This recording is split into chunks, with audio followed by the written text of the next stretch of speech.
наблюдали это с расстояния 70 километров. Какое-то количество людей находилось ближе.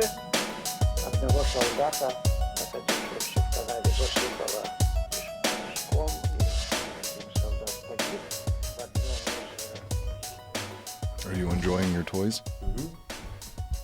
Well, those aren't toys, those are action figures, right? Or are they collectibles? Collectibles.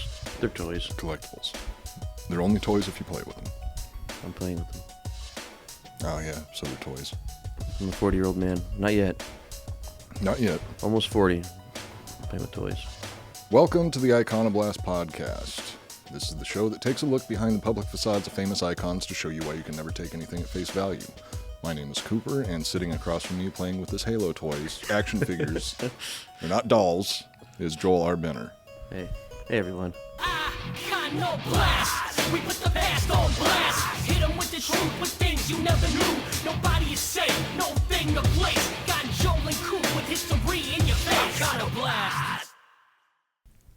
I've noticed that your collection of figures is continually growing. What else do you have now? Mm-hmm. So Texas Chainsaw Massacre, then you got the T-1000 from Terminator 2. Mm-hmm. Finn and Jake. Finn and Jake. Oh, and you got Predator up the there. Predator one. I thought you had another one besides that. That's and it. Besides so far. Admiral Akbar. Oh, yeah. Can't forget Akbar. Where's he? Oh, he's up on top of the skull. Sitting there. on top of the You can skull see over him. there. If you're watching on YouTube, you can see him up there, top left corner. Drinkin' Bros History channel on YouTube if you want to see Joel's kick-ass figurines. Yeah. Or action figures. And the intro song is by Rocom. Follow him on Instagram. Oh yeah, we haven't Dope been shouting him out enough on the episodes lately. Just did, though. Yep. Rocom, thank you for the song and for the logo. And for your perfect body. Oh yeah. Juicy lips. And for your kick-ass rap album. Yeah. So. Great album.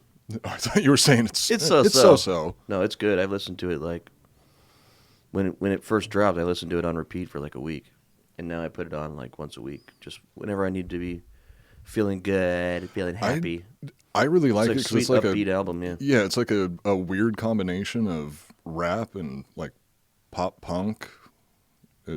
Which Yeah, like each doesn't song seem kinda like it reminds would, you of something. Doesn't seem like it would work, but it works really well when he does it. Yeah. I'm like, wait, this is like Beastie Boys, and then the next one's like, wait, this is kind of like Sublime, and then the next one's like, wait, this is kind of like Limp Bizkit. Overall, but it reminds me a lot of. Have you ever listened to MC Chris? Yeah. Yeah, it reminds MC me. Chris vibes. Yeah, it reminds me a lot of MC Chris, but better because I think Rocom's voice is better, and does he have a sings like a sexy voice. goddamn angel. It looks like an angel too. So today we're going to be doing a topic that was actually written by one of our listeners, my long-lost illegitimate son, Jake Brandyberry. Oh, shit. And if nobody's Tight. really going to get that joke unless you've been sitting in on the YouTube premieres every Monday night, but that's the What do you running mean, joke? gag. I mean, it's a joke that he thinks I'm still going to claim him. He's an adult now. He's on your his son. own. That's why I was gone for all those years, so I didn't have to take care of a little sniveling brat. No, but Jake's great, and I really appreciate him going through the trouble of putting this episode together, and he did a fucking awesome job with it. I went through and did a little bit of editing here and there. I had Coop to, Spice. yeah, added my own little spice here and there, but overall, I mean, it's well researched, well put together. The grammar was pretty good, so I'm impressed. My son raised himself well. So you had to. It was a lot easier to edit his work than mine. You would say. Well, no, I mean honestly, roughly about the same. Because I mean, it's not like it's that hard to he's retarded edit the too? stuff. Well, I'm his father, so obviously, editing the stuff that you write isn't all that tough. The main thing is I gauge my speaking cadence off of the punctuation for the most part. So I have to go through and edit the punctuation just to kind of get an Fit your idea of flow. how I'm gonna read it and So you're restructure some of fluid. the sentences. And Fluidity. trying to be. I'm learning. But today we're going to be talking about a guy named Alcibiades. Alcibiades. I'm pretty sure. And we're supposed to know this person, or no one really knows him. He's a pretty obscure figure, but I feel like he should be a lot more famous than he is. I mean, in the history nerd circles, there's going to be people that know about him. No. I didn't know about him until Jake brought him up when he was saying that he wanted to write an episode about this guy. Which, by the way, the episode is titled "The Man Who Fucked Everyone," because that's what Alcibiades did. Is he fucked everybody, and apparently he was really good at it. Okay. This is actually going to be a two-parter because the document that I got was like 8 pages long, and then once I formatted it for the way that I put my notes together, it was like 12 pages. So I split it in two. So today we are going to be doing Alcibiades Part 1, The Man Who Fucked Everyone. Today we are going to talk about Alcibiades, the man who fucked everyone. Alcibiades is the man you would get if Fabio, Orlando Bloom, and Adonis himself had a three-way and a baby came out of it. Orlando Bloom would obviously be the one to give birth because we all know who the lady would be in that relationship. Mm-hmm. Yeah, were you going to say something? Iconodong. Oh shit, is the Iconodong not in the frame? Well, you're blocking it now because it's not two people. You touched it. I know. I'm going to have to wash my hands. In case you're wondering, I mean, most people know what the Iconodong is by now, but what you might not know is that it's a used Iconodong for sure. And so Coop just put his hands on a used dildo. Yeah, my hands feel sticky. It also has a cock ring on it that I used myself, and that I've touched Coop with. Who do you? Oh, yeah, I know. It was gross. Who all do you think has actually used that dildo since we've been leaving? Giorgio. Well, I mean that goes without saying. Papa G has definitely used it, but you think anybody else has jammed it up inside themselves? I think just Giorgio, fairly often, and then sometimes Jesse's kids play with it. Oh, that's great. Well, sorry, Jesse. Pretty sure we're going to be getting fired. So welcome to our last episode. Because as soon as it's Jesse, not our fault that Giorgio fucks that thing.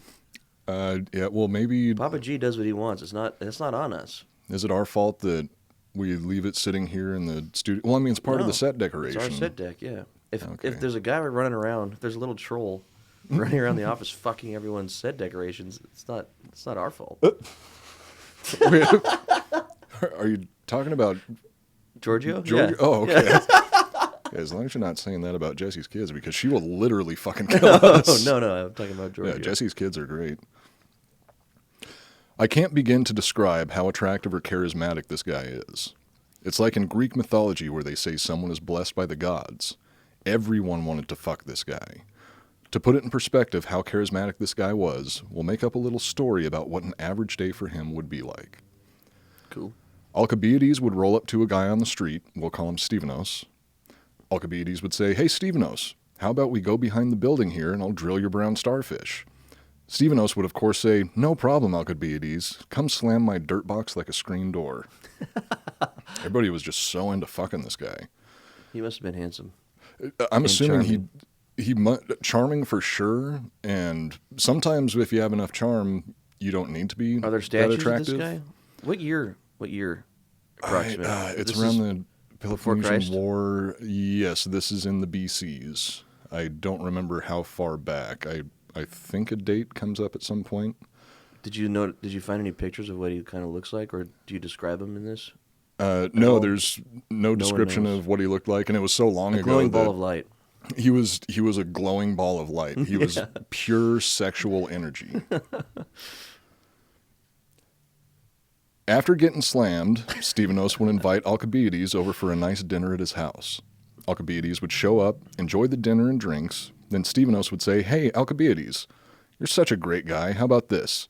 You toss my heels to Aphrodite again, and you can have my house, my wife, and all my children. And you know what? You can have all my money too, because you deserve it." Okay. So was he kind of a manipulator, you would say? Manipulative, yes. From the rudimentary research that I did about him while I was going through and reading the notes, because like I said, I didn't write this episode. It was all the credit goes to Jake. So if anything in here's wrong, it's Jake's fault, not mine. Jake's probably in the live chat right now. You can ask Jake the questions. Yeah, actually, ask Jake any questions that you have. He'll be able to answer them. Jake, what did he look like? Jake, was he hot? Was he like? Was he chubby or was he buff? Did he wear like jackrabbit shoulder pads. Was he like Danny DeVito with a huge hog? Like the penguin. Yeah. Now that's sexy. That scene in when they're on the bed together, Penguin and Catwoman. Woo, it's hot. It's been so long since I've seen that movie that I barely remember anything about it. Yeah, I just watched it during Christmas because it's a Christmas movie. It happens on Christmas. So anything that happens on Christmas is considered a Christmas movie? To me. Okay, Yeah. that's fair enough. But I put it on just because, and then found out it was a Christmas movie right away. And now I have a serious crush on Catwoman. I thought you were going to say Danny DeVito, but And we all Danny have a DeVito. crush on Danny DeVito. What doesn't part of Schindler's List take place during Christmas? Would that make Schindler's List is a Christmas We movie? should watch that next year. Fat Man and then Schindler's List back to back. What a feel-good movie that is. Naturally, Alcibiades would plow Stevenos like the family farm plot, and afterwards have a weird taboo incest orgy with the wife and daughters in front of Stevenos himself. Stevenos would then happily leave the house and everything to Alcibiades, then go outside and kill himself. Because I would do the same fucking thing in that situation. Wait, he would bang mothers and daughters? From my understanding, he was like the ancient equivalent of the Marquis de Sade without all of the shit-eating and torture. Okay. So So he's no, maybe kind of like that's- the devil from End of Days. Yeah. He's like Gabriel Burns. That's what I'm picturing now. Yeah, he's like Just Gabriel Byrne from, walking around from and End of he can Days. just walk up to anybody, grab their boobs. But just imagine Make out with them. that he has like shining light coming out of him Yeah. and just this pure raw, like he just constantly smells like sex. And when he sleeps with the mother and daughter, Limp Bizkit plays in the background. That's our guy. This superhero or supervillain was born in Athens to his father Clinias, who kind of abandoned him to molesty pedophiles. Okay, so originally What's his name? Clytius? Clytius.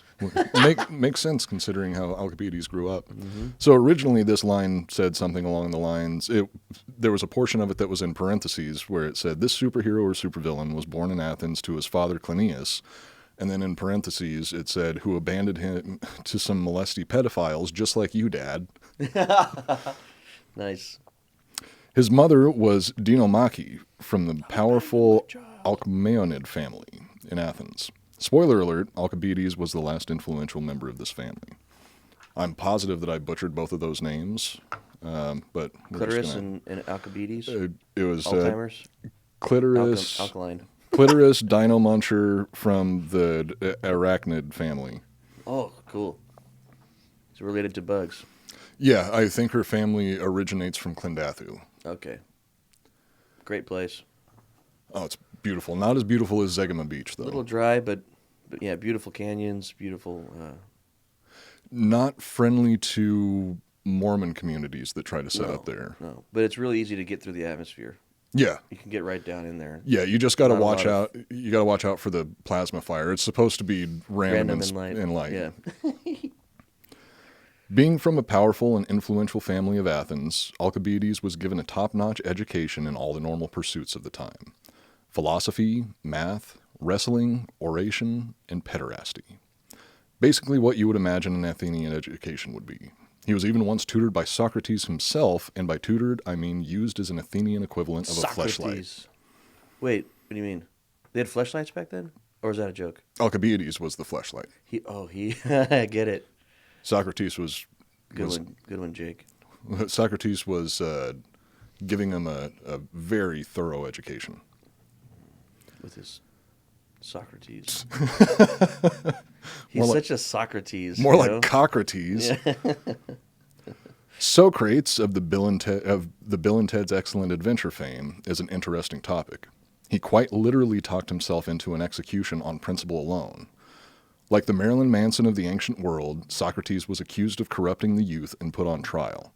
After being convicted and imprisoned, his followers offered him a means to escape, but running from his fate would go against his teachings. Instead, Socrates chose to accept his punishment and died after willingly drinking poison. Wow. He was very dedicated to his beliefs, and by all accounts, he was kind of a stubborn asshole. Real smart and influential, but also kind of a stubborn asshole. A lot Plus, of he men was are, he was fucking little boys too. I think that almost everybody that Was that normal back then? Very- BC, like, you could just fuck anything, right?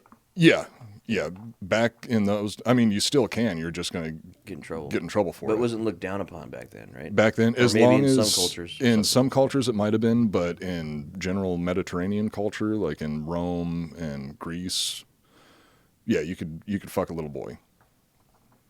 So when people say That's they weird. wish they could go back to the good old days, I'm sure that at least some of them are referring to that. Sick Gross. fucks. Yeah, that's what I thought too. I was about to mention something, but I just remembered that it comes up a little bit later in the episode Okay. about fucking little boys. Plutarch and Xenophon agree Socrates was a stubborn prick until the very end.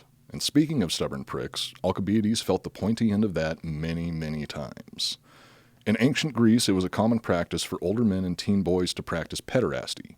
Yes, even the ultra-masculine Spartans practiced this too. So all of those Molon Labe tattoos are even more fucking stupid than you think.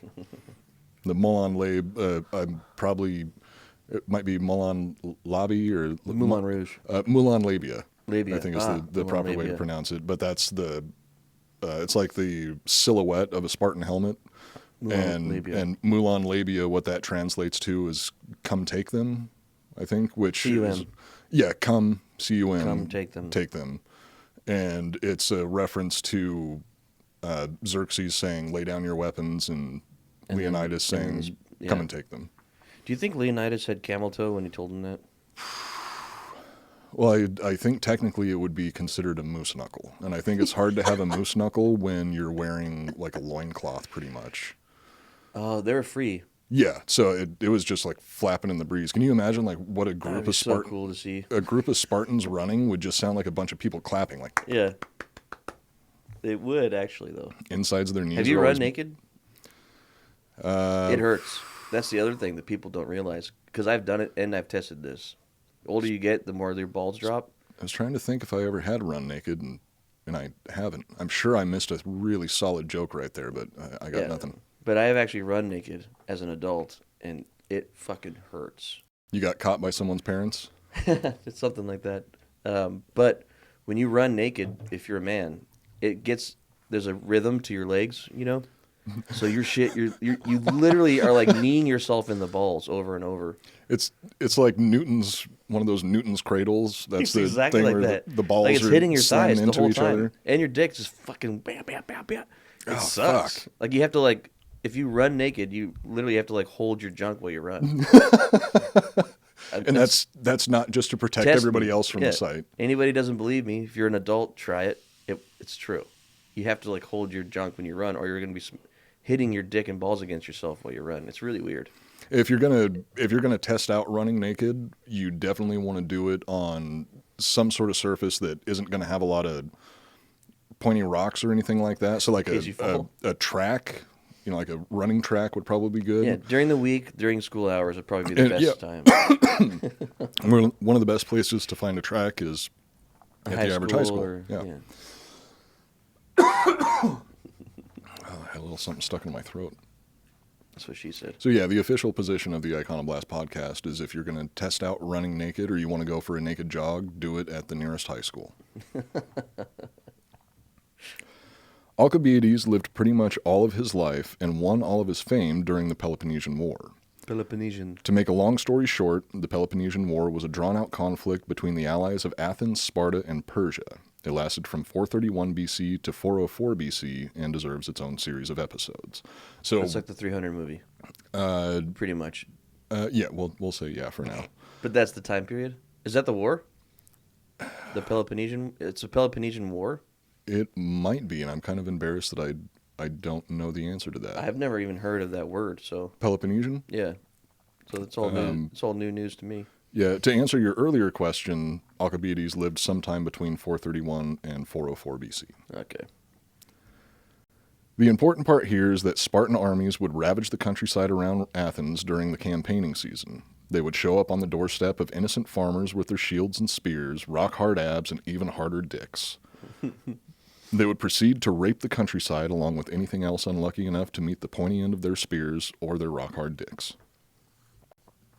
This is where we are really going to pick up with Alcibiades. It's not clear exactly how old he was, but he was fairly prominent. He was a fairly prominent statesman due to his family name, and the fact that the majority of the Athenian simile This is a good line. And the fact that the majority of the Athenian assembly had clapped his cheeks. Alcibiades had a significant amount of influence in Athens, but as good as he was at making friends, he was even better at making powerful enemies.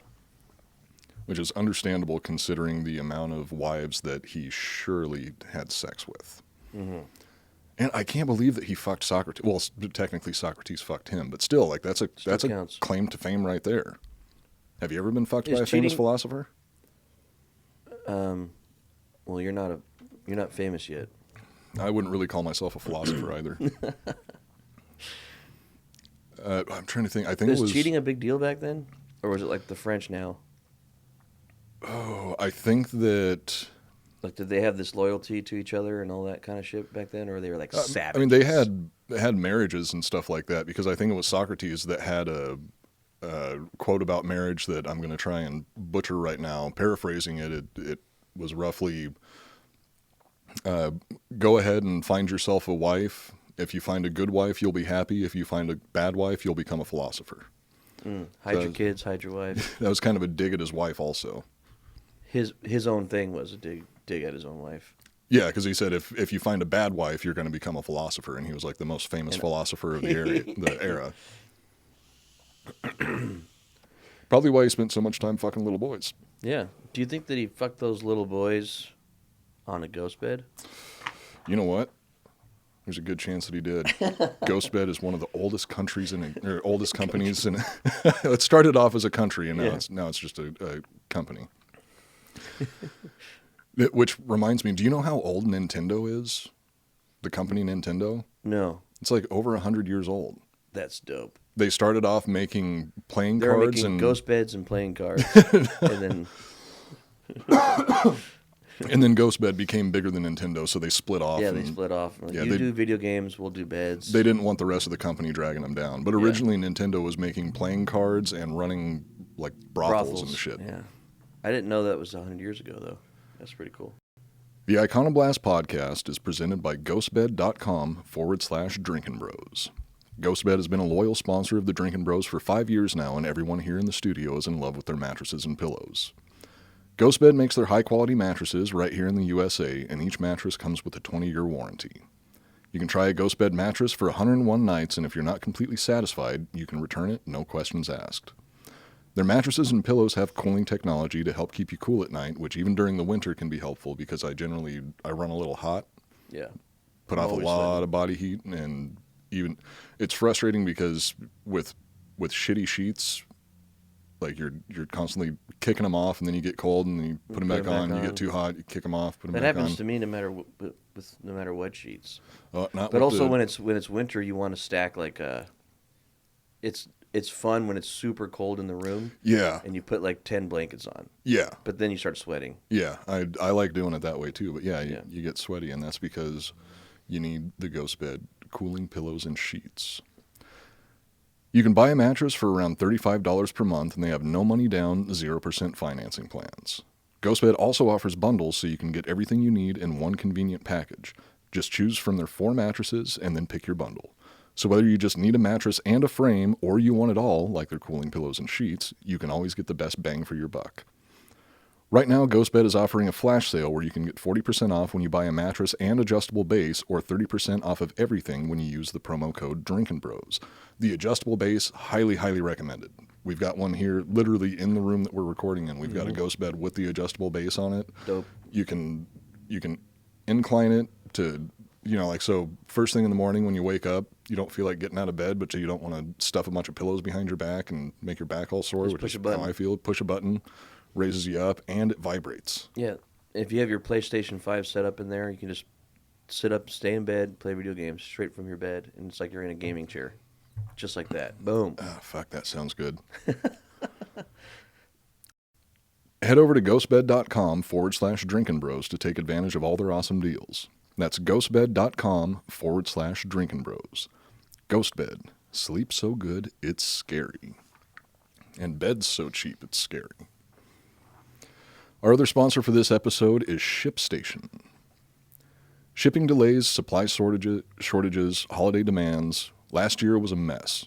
Now you're ringing in the new year with impatient customers, returns, and expensive shipping rates.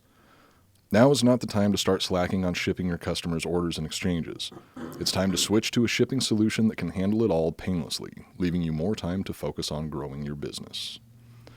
ShipStation allows you to import orders from any sales channel, automate just about any shipping task, and ship using any carrier with deeply discounted rates. Excellent. Very excellent. Save time by funneling all of your orders into one simple interface, no matter what you're selling. Manage orders from Amazon, eBay, Etsy, or your own website from anywhere, even your phone. ShipStation saves you money by allowing you to compare carrier options and choose the best shipping solution every time. They work with every carrier so you can always find the best fit for you. ShipStation also helps you save money by giving you access to the same discounted rates normally reserved for Fortune 500 companies, all without contracts or commitments. Knowing your orders are handled and you're getting the best rates makes shipping the easiest part of having an online store. No wonder 98% of companies that use ShipStation for a year keep using it for as long as they're in business. It's just that good. Ship more in less time with ShipStation. Use our offer code ICON to get a 60-day free trial. That's 2 months free of no hassle, stress-free shipping. Just go to ShipStation.com, click on the microphone at the top of the page, and type in ICON. Icon. ShipStation. Make ship happen. That's still one of my favorite company Make ship slogans. happen Yeah, still. I think it's clever. Use the promo code. Do it. Go there. 2 months free. Do it now. The best way, anybody who enjoys the show and wants to support us and help us grow and continue making new episodes, make more episodes per week, the best way that you can help the show is by supporting our sponsors or telling your friends about the show, because word of mouth is by far the single best way for any podcast to grow. Is if somebody gives a personal recommendation for a show, people are much more likely to go and listen to it. Right. Or just force your friends to sit down and listen to an episode with you. Like lock them in a room, chain them to a bed if you have to. Yeah. Make sweet love to them since you have the opportunity anyway. They're chained up. They're not going to be able to fight back. Make love. Not war. Not war or any other. Make love, not sexual assault, and then play an episode of Iconoblast for them. This is a good promotion for us. Lastro Lopez is a huge fan of the show. I He's was listened to everything. I was so fucking happy when I and heard he's that. used it to get laid. He uses what he learns from our show to impress women and then fucks them. If that isn't the best endorsement you could ever get for anything, Yeah. I don't know what is. Yeah. Great stuff. Lastro Lopez. Just follow him on Instagram. He's a sweet dude. If it's good enough for Lastro Lopez, it's good enough for anybody. Oh, he's coming on the show next show. Oh, He yeah. says Friday if you're down. Yeah, If you're available Friday. I want to do like a special episode for him since he's going to be here, because I know we're going to have Alcibiades Part 2. Yeah. Maybe we could bang out 2 shows. We do something special for him. I would like to do something special for him because it's not every day that we have He's a Lastro history Lopez in the room. You'd be surprised, but that mullet wearing, cut off jean short, fucking asshole is a serious history buff. Holy shit! What if we did the history of mullets and we talk about famous figures who had mullets? That would be fucking. So awesome. I heard David Bowie was the one that invented mullets. Really? He was like the first person to ever have a mullet or an ape drape or. Have you seen Norco neck Lastro warmer. Lopez in person? No, I haven't. I'm afraid to. I was intimidated, dude. He's tall and he's big. Really? I mean, he taller than you. What? Wider, No taller way. than you, wider than me. When he walked in, he had like bell-bottom jeans on and like a tucked-in fucking country button-up shirt. And I was Holy like, shit. holy fuck. And the mullet itself is like a fro. It's huge. It's like this fucking big. What? Yeah, it's amazing. God, that guy must be fighting off women left and right. He is now. He told me all about it. He's just started out as a little country boy that worked at a gun shop making guns, which is pretty cool. And since he became Lastro Lopez, his life has changed. I'm sure I'm going to let him tell his story. Since he let Lastro Lopez out since he stopped hiding Lastro Lopez, because I think that he was born as Lastro Lopez, and True. the world just wasn't ready for him yet. I think he was born with the mullet for sure. Came out of the womb with the full mullet. Yeah. Anyway, back to the topic. But yeah, we're going to have Lastro on the next episode. That's going to be the one after. That's going to be a But really next fun week episode. he's coming in Friday. I'm definitely looking forward to that one. Yeah. Dude, a mullet episode would be dope. That would be a lot of fun, because I know that there's definitely some prominent figures that had mullets. I mean, there's a prominent figure here at the studio that has a mullet. Yeah. Eli from the Giggle Boys. Yeah. Glorious mullet. Which, by the way, we've had him on the Conmen podcast, which is live now. The show is officially released. Oh, that's right. Yeah. You can check out the Conmen podcast on Instagram. It's at con_men_podcast. Yeah, I think so. Right? Yeah. Yeah, but it's also on YouTube and Rumble. You can just Google it. Yeah. But the episodes with Eli have been so much fucking fun. That guy's good. hilarious. And you're on like every episode, right? I don't think I've missed an episode yet. Yeah. So it's like Iconoblast, but with cum. It's kind of the same vibe as our show, except it's about conspiracy theories and shit. Same general vibe, but yeah. And Sean runs the show, so we just kind of get to go and hang out, and he kind of leads the show. Yeah, so Hightower Sean for anybody that, Hightower Sean, that doesn't know him just by the name Sean. But that podcast has been a whole lot of fun to do, and I'm looking forward to the other episodes that he puts together. It's also kind of nice being able to just come in and sit down and not have to read. And well, I mean, hammered. not have to prepare any of the material, not have to worry about anything, just sit down and crack jokes. Shoot the shit. Yeah. It's been a lot of fun working on that show. I still love working on this show, though. I'm not saying that if you guys are going to listen to the Comment podcast, just start with episode 6. That's my favorite one. I went through and listened to a bunch of them over the last couple of days. Was that Lizard Men or Lizard No, People? that was actually the one with, it was you, me, and Adam Hester. And the topic was perverts, or pedophiles. Oh, it was Gosh. Johnny Gosh. Yeah. Yeah, Johnny Gosh. That Johnny Gosh episode poor was kid. solid.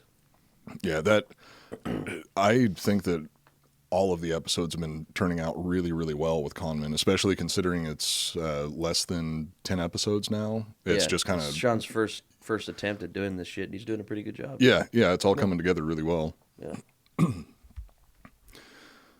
So the people of Egesta on Sicily petitioned Athens to come to their aid against Syracuse, who were allies with Sparta. Seeing an opportunity to further himself, Alcibiades spoke up, most likely saying something like, "Hey guys, as the most attractive guy in the room, I support going to war against Syracuse, and us taking Sicily for Athens. After all, who doesn't love expanding empires?"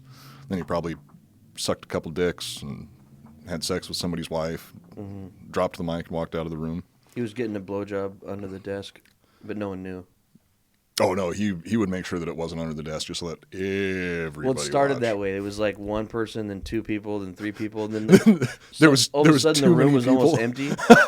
Everyone was under the desk sucking his dick. Now that I have your attention, I think we should go to war. They're like, oh, yeah.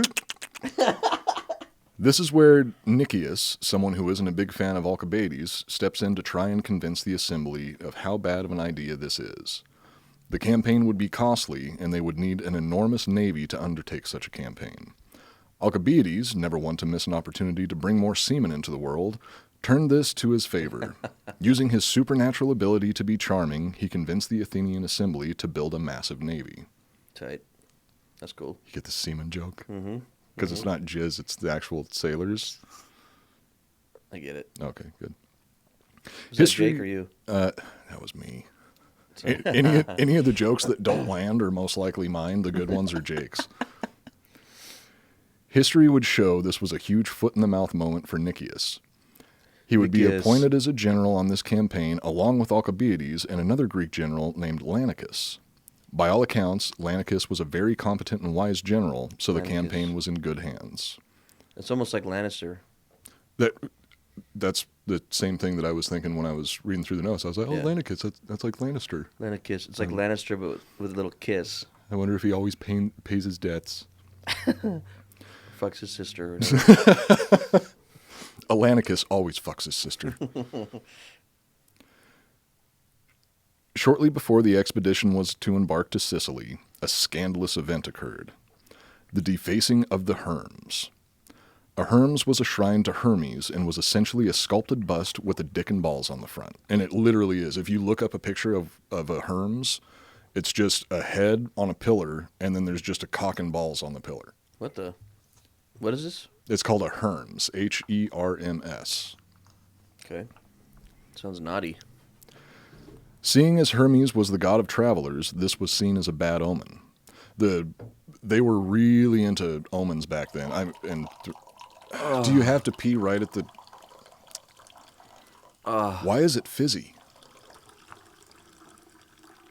You need to drink more water.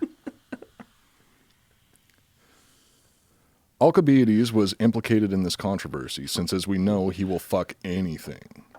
It stands to reason that someone caught him rubbing a Hermes to a nub with his poop chute or gleefully filleting its marble phallus.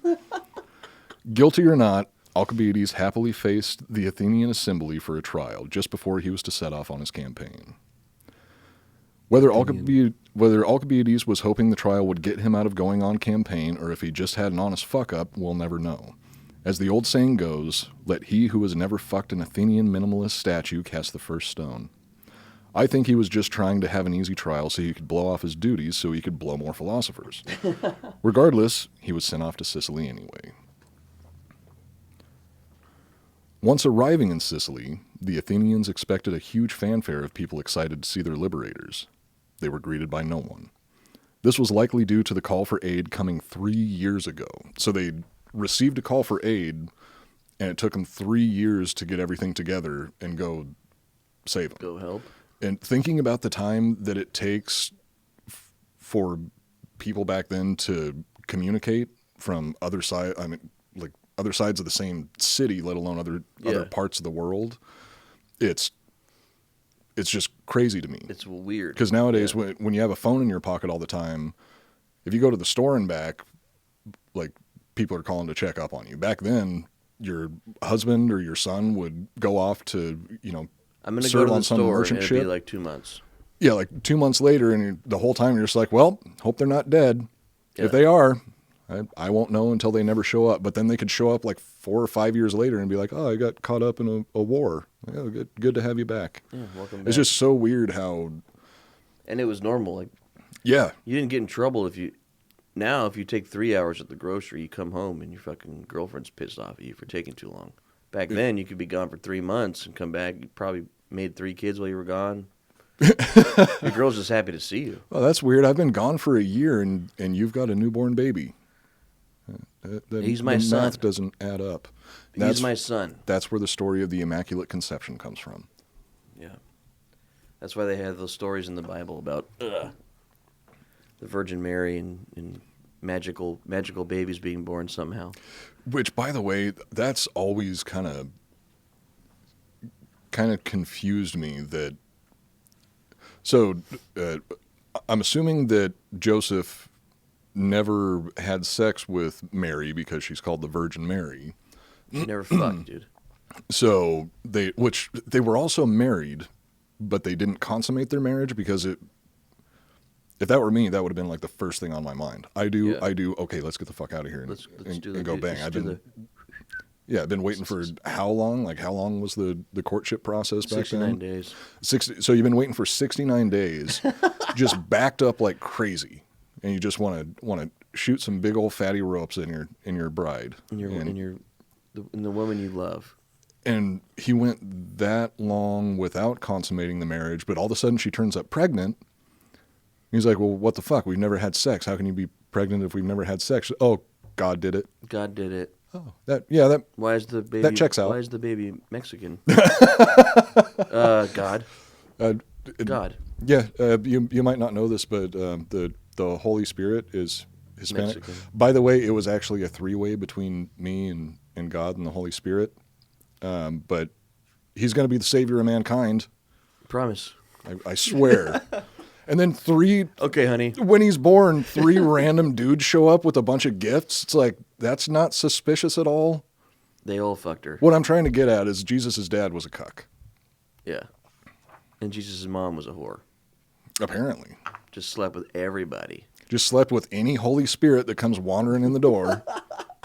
Jesus. God, I'm sure that's going to upset some people. religious We're just people. kidding. We love Jesus. We love the Lord. We love that virgin cunt. We are very devoutly religious, and that's why we are showing so much respect to these revered religious figures. Dude, you want real quick? When I was in LA on the shoot, I just went and shot like a short film over the last weekend. Mm-hmm. Bearlock. I call him Bearlock. That's his gamer tag. It's Clayton's brother. Clayton's just some guy. He's one of my contacts. Yeah. You know, he knows sailors and From your stuff like that. from your huge network of contacts. We prayed before dinner. Really? It was awesome. And actually, it was actually really cool. I haven't prayed before dinner in like years. Anytime I have dinner with my mom and my stepdad, they always pray before prayer? dinner. Yeah. Yeah, so because we were shooting and Clayton's brother was basically the chef for the shoot. So at the end of the shoot, he was already cooking this huge meal.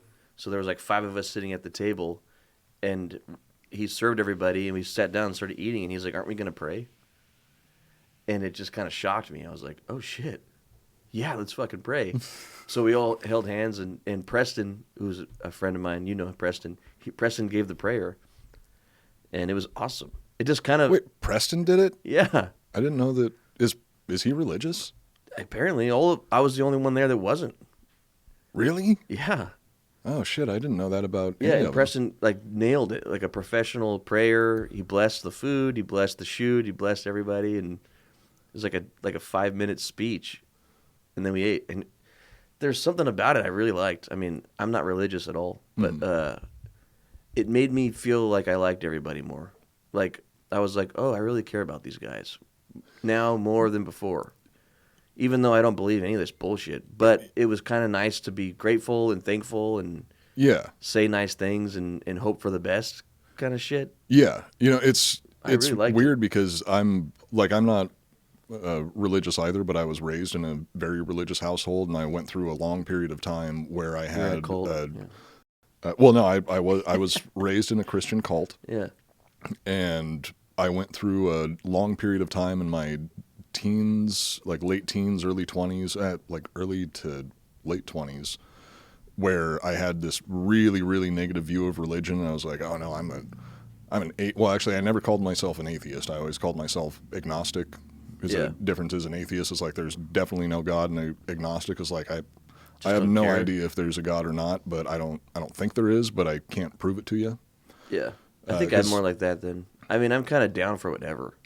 You know? Yeah, I mean, at this point, I honestly don't really care. Like, it doesn't have any major effect on my life. Yeah. If anybody asks me if I'm religious, I'll pretty much just say I'm non-religious, Yeah. because I don't even like claiming the agnostic or atheist title. Right. But I went through a long period of time where I was pretty bitter towards religion, and I was. I mean, I that was makes like, sense. It's caused a lot of problems too.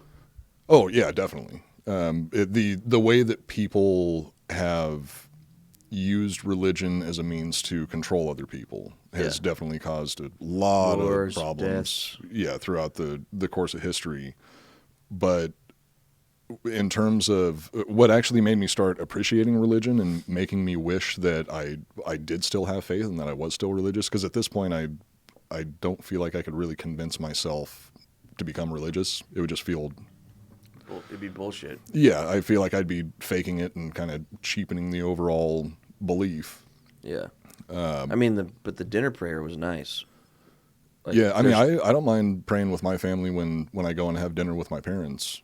I used to. It used to drive me crazy, but I'd keep my mouth shut because I didn't want to start a fight at the dinner table. Yeah.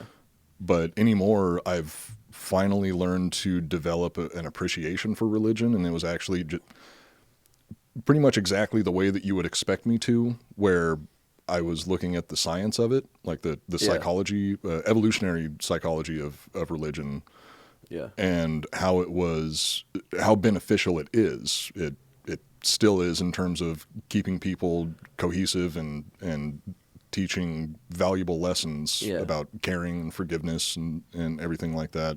Being a good person. Being a good person, because having those, I don't think you would call it well, not a straw man, but having a figure to look up to where it's like, this is, so in terms of Christianity, you would use Jesus as the example. Mm-hmm. Jesus is the perfect human, and that is What the you're striving goal. to be. Yeah, like. that's what you strive to become. So you have this example of everything that you need to do. It's everything you pronounced need to. Jesus. By the way. Sorry, Jesus Mm-hmm. is the Ubermensch, the ultimate human, and it gives you a very clear-cut path to becoming something, becoming like what you consider to be the best person possible. And you're never going to be able to attain that goal, but it gives you that goal that you can continually work you should towards. Be striving to be. Yeah, and something to be a good person. Yeah, something to compare yourself to, which I think it's healthier to compare yourself to a deity than it is to try and compare yourself to, other famous figures, like constantly comparing yourself to Arnold Schwarzenegger. That's what I do. Well, no, Arnold Schwarzenegger is up there with the deities. He's in the pantheon of gods. So it's okay to try to be like Arnold? Yeah, okay. Just don't fuck your maid. Don't cheat on your wife and fuck your maid. Oh, because the wife. Because of the cheating. Okay. Yeah, you don't want to cheat on your wife because that's definitely going to hurt her feelings. And she's from the fucking Kennedys. You do not want to cross the Kennedys. They will kill you. I think they knew about it. The Kennedys were like the original Clintons. Arnold. Yeah. Just do it. At least it's like in the family. She was part of the family. Yeah. If you're going to cheat on somebody, make sure it's with somebody from your own family. Yeah. So somebody else who did a whole lot of fucking besides Arnold Schwarzenegger, good old Alcibiades. There we go. Whether Alcibiades was hoping the trial would get him out of going on campaign or if it was just an honest fuck up, we'll never know. So once arriving in Sicily... Oh, yeah, he started a war. Yeah, he supported going to he didn't start the Peloponnesian War. That was already going, but they got a request for help from the people of Egesta, which Egesta is spelled very confusingly because it's Segest. You would think it would be Segest, but it's Egesta. Okay. Which I'm probably still mispronouncing, but I mean, sue me. I'm not an ancient Greek. Sue me, dickhead. Once arriving in Sicily, the Athenians expected huge fanfare of people excited to see their liberators. They were greeted by no one. This was likely due to the call for aid coming from 3 years ago. So I was saying, emails in ancient Greece took a very long time to arrive. Despite not receiving a warm welcome, the three generals decided to push on. Lanicus, Nicias, and Alcibiades decided to discuss their next course of action. Nicias pleaded the case that the best thing to do was to help Egesta as requested and then head home. Nicias wanted to sail to Syracuse and hit them with a surprise attack. Alcibiades, on the other hand, using his demigod-like superpower, suggested a hybrid of the two. He said, let's go to Egesta. I keep mispronouncing it because it's spelled so fucking weird. Why couldn't they just spell shit normal back then? Let's go to Egesta, have a recruitment drive across Sicily, and then attack Syracuse with a larger army. Maybe I could blow a few of the new recruits along the way. Just throwing that out there. Nicias, the smartest of the group, sided with Alcibiades, and the plan was put into motion. Nicias, Alcibiades, and Nikolai? Lanicus. And Lanicus walk into a bar. The bartender says, "Get the fuck out." And then Alcibiades blows him. And then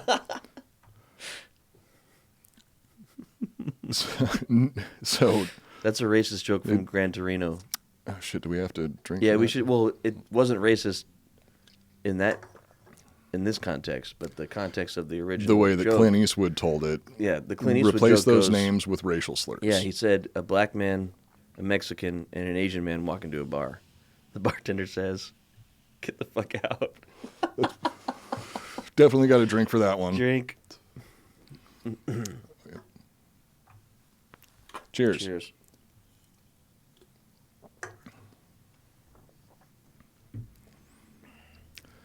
So Nicias sided with Alcibiades, and the plan was put into motion. However, along the way, a messenger caught up to Alcibiades, delivering an official summons for him to return to the Athenian assembly to stand trial.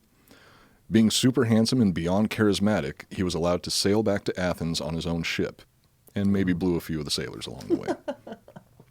Wait, so he's like slowly morphing into just like a blowjobby gay guy? Just loves blowing everyone? That's not necessarily fucking everyone. In my version of the story, that's how it goes, because I threw in all the blowjob jokes. Okay. Alcibiades followed his Athenian escort, but very slowly. His ship fell behind a little bit, and then a little more, and then a little more. As the escort sailed out of sight, he decided to head west and sail for Sparta to totally Benedict Arnold the city of Athens, and maybe blow a few Spartans along the way. Jeez. So he just up and decided, like, you know what? Fuck it. Fuck my hometown. I'm going to go to the Spartans and tell the Spartans how they can beat the army that I voted to bring here. Switch sides. Yeah. Whoa. Yeah, just totally fucked him over. I'm curious to know why he made that decision all of a sudden. Like, maybe he did just want to go fuck some Spartans, but that's... Or fuck some Spartan wives? Both. But Either men, women, and children. He's not like... Oh, that's right. Any port in a storm. Yeah, he is not like Leon the Professional, where the rule is no women, no kids. He's just like, fuck it. Everything. Fuck anything. I mean, even your pets aren't going to be safe around this guy, most likely. Whoa. But He's fucking animals? he wouldn't force himself on them. The animals would be Come over willing and start because he's licking his... so goddamn charismatic. Well, he was putting peanut butter on his balls. Of course they're going to come over. And That was the secret the whole time. he just always had peanut butter constantly on his balls. had peanut butter on his balls. Yeah. So he, anyway, sailed off to Sparta to betray his hometown and to blow a few Spartans. After meeting the Spartan king, Alcibiades became an advisor to him on how to Leonidas? defeat Athens. I don't believe it was Leonidas at this time. But you're not sure. But no, I honestly have no clue. He could, so you're saying, what you're saying is he could have blown Leonidas. Alcibiades might have blown Leonidas. That's I mean, sick. probably had a three-way with him, and what was wife. his wife's name? She's It was- hot. She had such Sparta.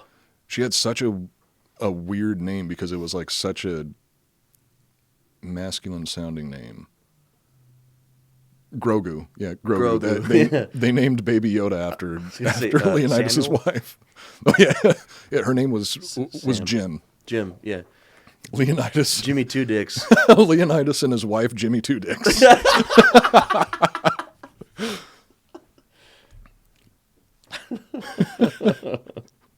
Need to grow up, seriously.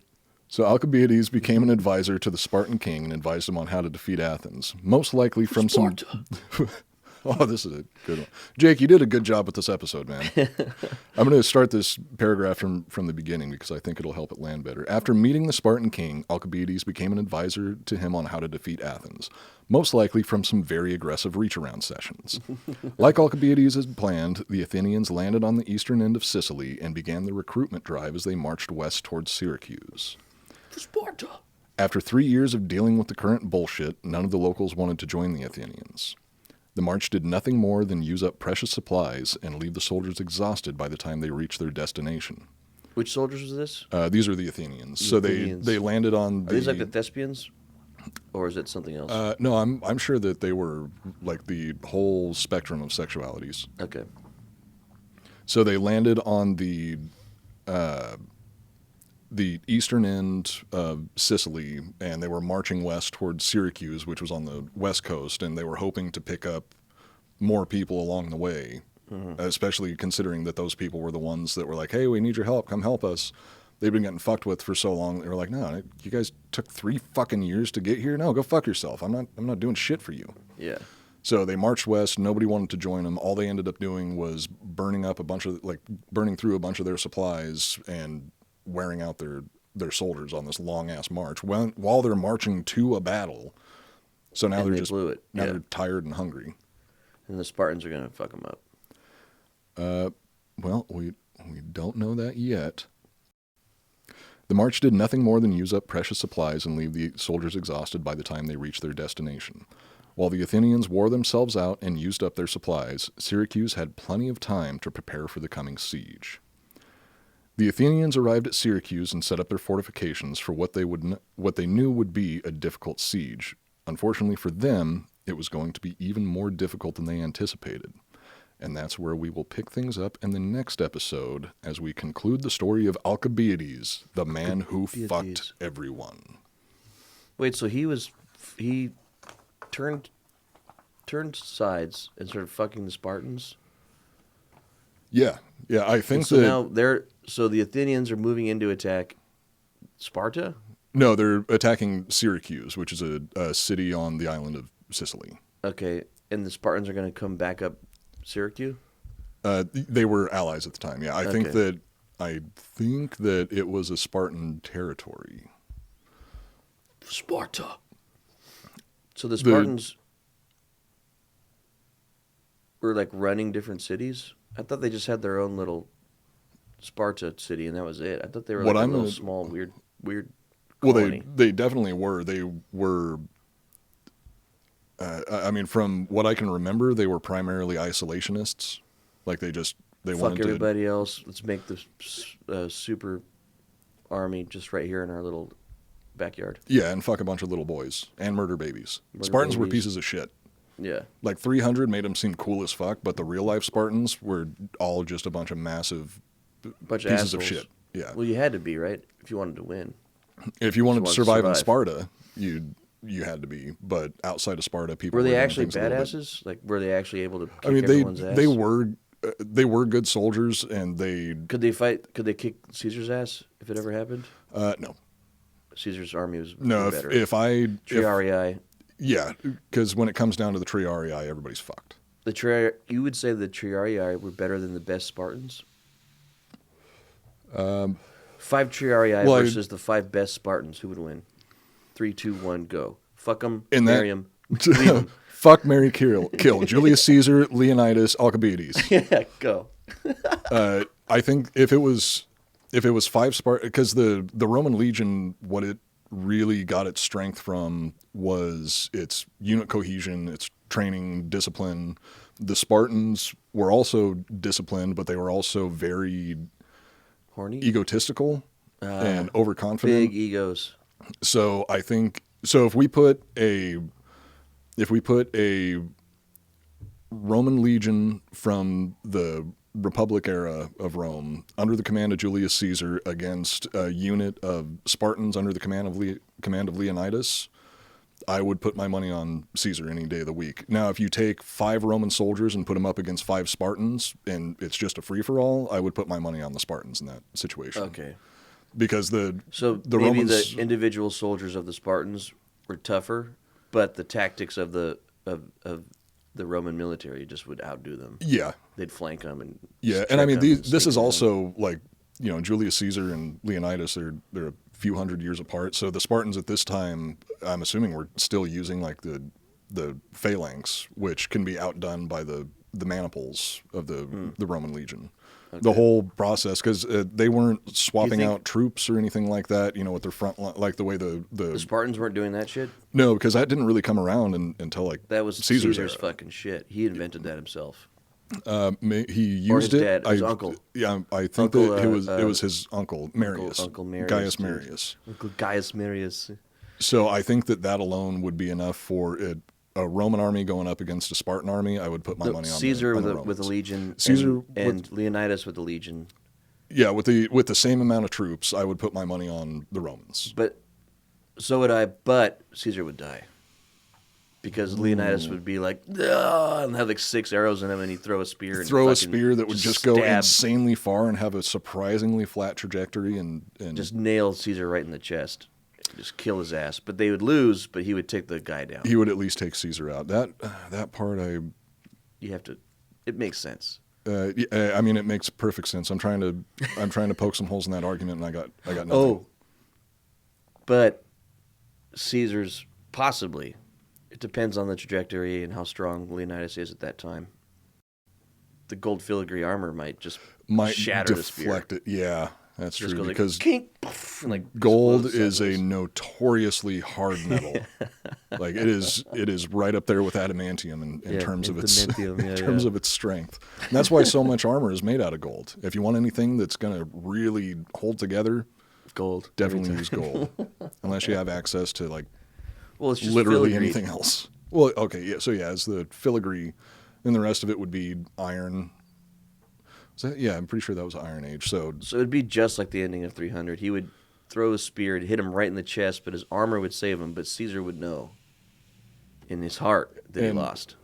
And some of the shrapnel from the spear would fly up and hit Caesar in the face, and he'd have this single drop of blood dripping down his cheek. And that day, Leonidas would show that even a tyrant, god king can bleed. Even a tyrant like Caesar can bleed.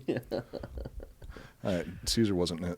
Caesar was kind of a tyrant. He was a tyrant for sure. Yeah, he was kind of a dickhead. He I still loved have slaughtering Gauls. I'm still fascinated by him, but yeah, Caesar was Hitler of ancient Rome.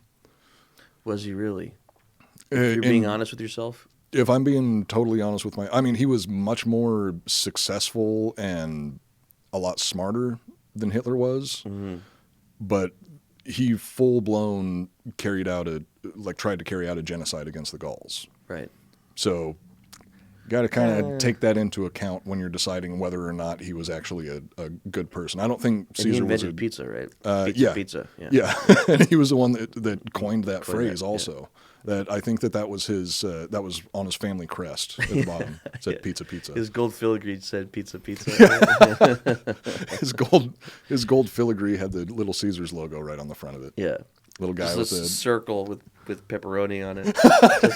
But badass. The shields, all the shields were pizzas. The scutum of every single legionnaire had a pizza on the front of it. Instead of having that little metal embossment in the center of it, it just looked like a pizza. Why historians think that it was just that metal embossment or whatever was because the carvings of the pizza faded away over time.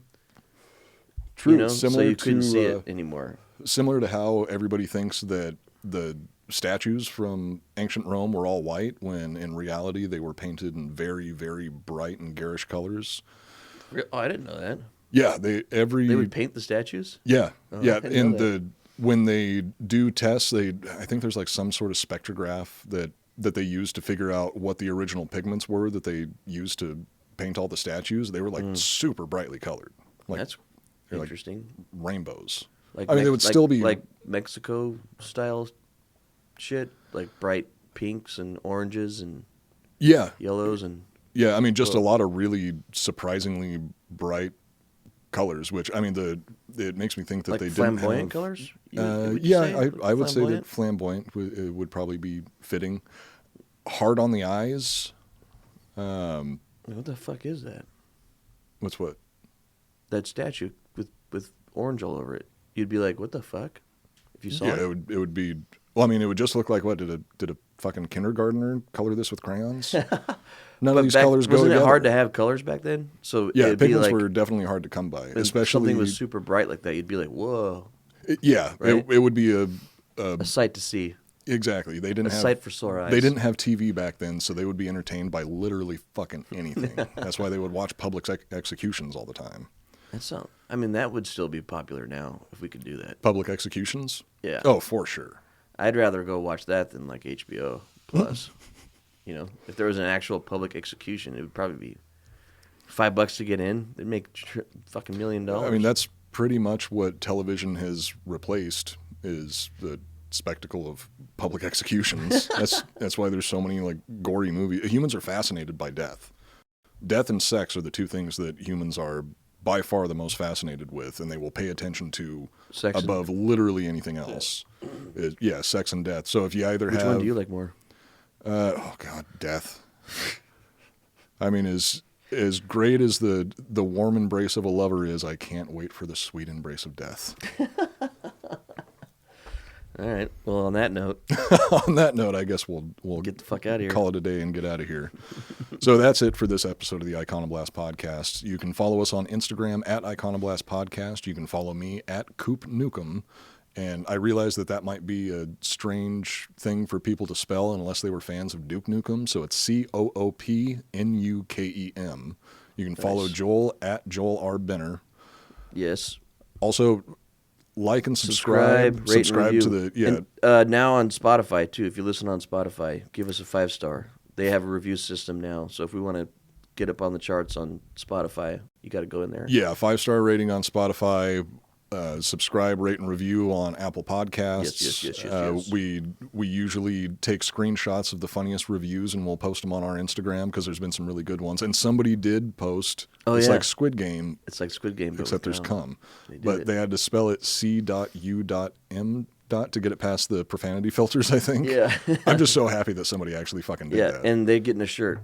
Once we make shirts. Yep. They're getting a shirt. Yeah, once we have the merch ready to go, which is going to be coming sometime this year. The holidays were hectic and busy, and we're just kind of getting back into the flow of things, which something else that I wanted to bring up is we did a bunch of fun like kind of silly episodes over the course of the holidays, but we are getting to back lock it into down. some more Real historic shit here. some Let's more learn something. real history stuff. It's not like the episodes are going to be that much more serious, but there is going to be more pertinent information. It's going to seem more like a history show again. Yeah. Well, that was sort of the plan too, like with the tangent episodes. So we have our real show, and then we do tangent episodes where we get to fuck around, but they're bonus shows. Yeah, and we're going to continue doing that. That's the way I think it should be done. We're going to bring back the bedtime stories this year. It's going to be a big year for the Iconoblast podcast. Yeah, let's fuck some shit Get up. some merch, multiple episodes per week. It'll be fun. Yeah. But yeah, subscribe, rate, and review on Apple Podcasts. Also, check out the Drinkin' Bros History channel on YouTube. We do Monday night premieres every Monday night at 9 p.m. Central Standard Time. Mm-hmm. We're in the chat. And we sit in the live chat. Talk to us. You can ask us questions. And Yep.